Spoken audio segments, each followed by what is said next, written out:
ഒരിക്കൽ സന്തോഷവും ഉല്ലാസവും അതിനേക്കാളുപരി സ്നേഹവുമായിട്ട് കഴിഞ്ഞിരുന്ന ഒരു കുടുംബത്തിൻ്റെ ഇപ്പോഴത്തെ അവസ്ഥ വളരെ ദയനീയമാണ്.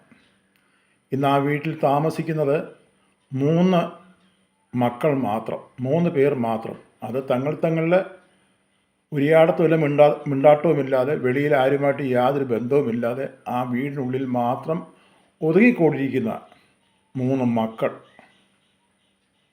എൽസമ്മയുടെയും ആൻഡ്രൂസിൻ്റെയും മക്കളാണ് ഇന്ന് ഈ വീട്ടിൽ കഴിയുന്നത്. എൽസമ്മയും ആൻഡ്രൂസും ഇന്നില്ല. കുവൈറ്റിലെ ജോലിയായിരുന്നു എൽസമ്മയ്ക്കും ആൻഡ്രൂസിനും. കുവൈറ്റിലെ ഒരു ഹോസ്പിറ്റലിലെ നഴ്സായിരുന്നു എൽസമ്മ. ആൻഡ്രൂസും അവിടെ കമ്പനിയിലെ ഒരു ജോലിയായിരുന്നു. അവർക്ക് 3 മക്കളുണ്ടായി. മക്കളൊക്കെയും കുവൈറ്റിലെ സ്കൂളുകളിലാണ് പഠിച്ചത്. എന്നാൽ ഇളയ മകൾക്ക് 2 വയസ്സ് പ്രായമായപ്പോൾ എൽസമ്മയ്ക്ക്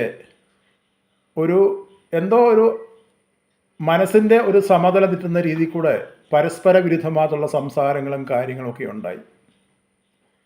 ആൻഡ്രൂസ് പല ഹോസ്പിറ്റലിലും കൊണ്ട് കാണിച്ചു, പലയിടത്തും ചികിത്സിച്ചു. എന്നാൽ അത് കൂടിക്കൂടി വരികയാണ് ചെയ്തത്.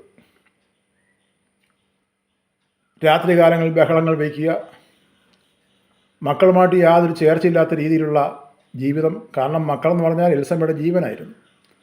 എന്നാൽ മക്കളെ ഒരിക്കൽ പോലും കണ്ടിട്ടില്ലാത്ത ആ രീതിക്കുള്ളതായ ആ പെരുമാറ്റങ്ങൾ ആൻഡ്രൂസിനെ വളരെ വിഷമിപ്പിച്ചു. 1.5-2 വർഷക്കാലം ആ കുവൈറ്റിൽ വീണ്ടും നിന്ന് എൽസമ്മയെ ചികിത്സിച്ചു. എങ്കിലും എൽസമ്മയുടെ രോഗത്തിന് യാതൊരു ഭേദവും വന്നില്ല. ഒടുവിൽ തീരുമാനിച്ചു മക്കളെയും എൽസമ്മയും കൊണ്ട് നാട്ടിലേക്ക് പോരാമെന്ന്. അങ്ങനെയാണ് എൽസമ്മയും ആൻഡ്രൂസും കുഞ്ഞുങ്ങളുമായിട്ട് നാട്ടിലേക്ക് വന്നത്. നാട്ടിൽ വന്ന് നാട്ടിലെ നാട്ടു ചികിത്സകളും ഒക്കെ ആയിട്ട് കുറച്ച് നാളുകൾ അങ്ങനെ ചെയ്തു. പക്ഷേ എൽസമ്മ വീണ്ടും വീണ്ടും വയലൻ്റ് ആയിക്കൊണ്ടിരിക്കുകയായിരുന്നു. തങ്ങൾ ഭർത്താവിനെയോ മക്കളെയോ കണ്ടാൽ തിരിച്ചറിയാൻ വയ്യാത്ത ഒരവസ്ഥ. ഒടുവിൽ വീടിനുള്ളിൽ പ്രശ്നങ്ങൾ ഉണ്ടാക്കാൻ തുടങ്ങി. അപ്പോൾ എൽസമ്മയെ അവിടെ ബന്ധനത്തിൽ ആക്കിയ ഒരു സാഹചര്യമുണ്ടായി. ആൻഡ്രൂസും മക്കളും വളരെ ഭാരപ്പെട്ടു, വളരെ പ്രയാസപ്പെട്ടു.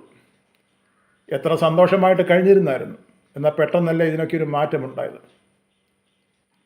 ഒടുവിൽ എൽസമ്മയെ ഒരു മാനസിക രോഗ ആശുപത്രിയിലേക്ക് കൊണ്ടുപോയി.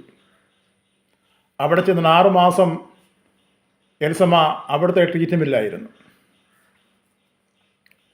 എന്നാൽ കുറവായെന്ന് ഡോക്ടർ വിളിച്ചു പറഞ്ഞപ്പോൾ അവിടുന്ന് ആൻഡ്രൂസ് എൽസമ്മയെ വീട്ടിൽ കൊണ്ടുവന്നു. കുറച്ച് ദിവസങ്ങൾ അങ്ങനെ അവിടെ കഴിഞ്ഞു. ഒരു ദിവസം ആൻഡ്രൂസും മക്കളും വെളിയിൽ പോയിട്ട് മടങ്ങി വന്നപ്പോൾ എൽസമ്മയെ കാണാനില്ല. എൽസമ്മയെന്ന് വിളിച്ചുകൊണ്ട് ആൻഡ്രൂസ് ആ വീടിന് ചുറ്റും നടന്നു. മക്കളും വിളിച്ചു മമ്മി മമ്മി എന്ന്. പക്ഷേ എൽസമ്മ വിളി കേട്ടില്ല. ഇവിടെ ചുറ്റുമുള്ളവരൊക്കെ വന്നു. അവരൊക്കെയും അവിടെ തിരക്കി. അവരൊക്കെ ഈ 4 പാടും ഓടി. എൽസമ്മയെ കണ്ടില്ല. അവസാനം എൽസമ്മയെ കണ്ടു ആൻഡ്രൂസ്. മക്കളും ആൻഡ്രൂസും എൽസമ്മയെ കണ്ടു.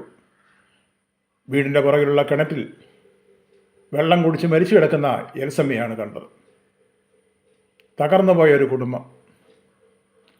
ആൻഡ്രൂസ് പിന്നീട് അധികം ആരോടും സംസാരിക്കത്തില്ല. പിന്നെയും നാളുകൾ മുന്നോട്ട് പോയിക്കൊണ്ടിരുന്നു. മക്കളും ആരോടും സംസാരിക്കത്തില്ല. ഒരു മൂകമാകുന്ന അവസ്ഥ ആ വീട്ടിൽ. ഒരിക്കൽ സന്തോഷമായി കഴിഞ്ഞിരുന്ന ഒരു വീട് ഇന്ന് എന്തോ ബാധിച്ച അവസ്ഥയിലാണ് ഇന്ന് ആ വീടിൻ്റെ അവസ്ഥ. ആൻഡ്രൂസ് ശകലം മദ്യപാനം വീണ്ടും തുടങ്ങി. കാരണം ഭാര്യ അതുമാത്രം സ്നേഹിച്ചിരുന്ന ആൻഡ്രൂസ്, കുഞ്ഞുങ്ങളെ അതുമാത്രം സ്നേഹിച്ചിരുന്ന എൽസമ്മ ആ ജീവിതത്തിൻ്റെ താളം തെറ്റിയപ്പോൾ, ഭാര്യ മരിച്ചു കഴിഞ്ഞപ്പോൾ ആൻഡ്രൂസ് മദ്യപാനം തുടങ്ങി. ആൻഡ്രൂസ് മദ്യപാനം കൂടിക്കൂടി വന്നു.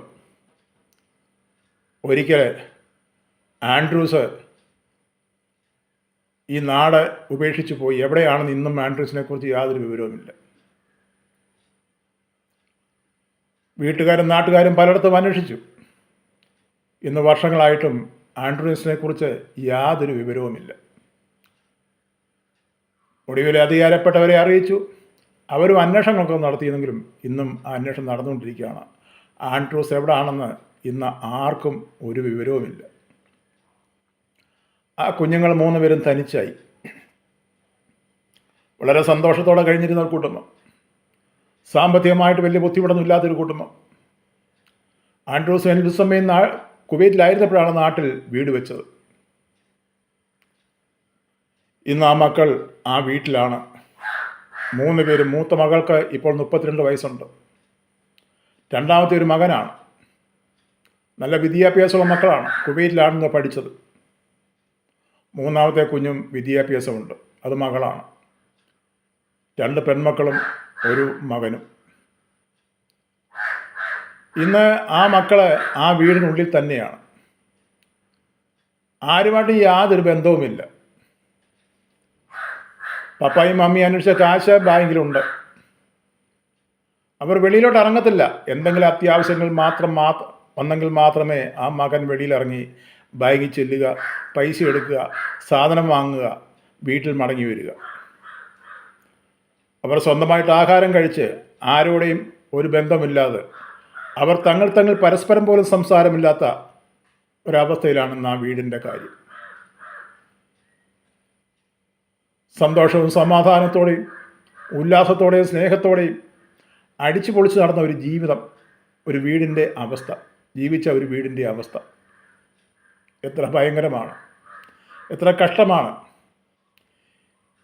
ഇന്ന് ബന്ധുക്കളാരും, ആദ്യമൊക്കെ പലരും വരുമായിരുന്നു. പക്ഷേ ഈ മക്കള് ആ ബന്ധുക്കളുമായിട്ടൊന്നും യാതൊരു അടുപ്പവും കാണിച്ചില്ല. കാരണം ഇവർ കുവൈറ്റിലായിരുന്നത് കൊണ്ട് ബന്ധുക്കളുമായിട്ടൊന്നും യാതൊരു അടുപ്പം ഇവർക്കില്ലായിരുന്നു. ഇപ്പം ബന്ധുക്കളാരും ഇവിടെ വരാതായി. ഈ മക്കൾ മാത്രം ആ വീട്ടിലെ 3 പേരും. മൂത്ത മക്കൾക്ക് 32 വയസ്സായെങ്കിലും അവളെ വിവാഹം കഴിച്ചിട്ടില്ല. രണ്ടാമത്തെ മകന് ഇപ്പോൾ 28 വയസ്സുണ്ട്. അവന് വിവാഹം കഴിച്ചിട്ടില്ല. മൂന്നാമത്തെ മകൾക്കും 22 വയസ്സുണ്ട്.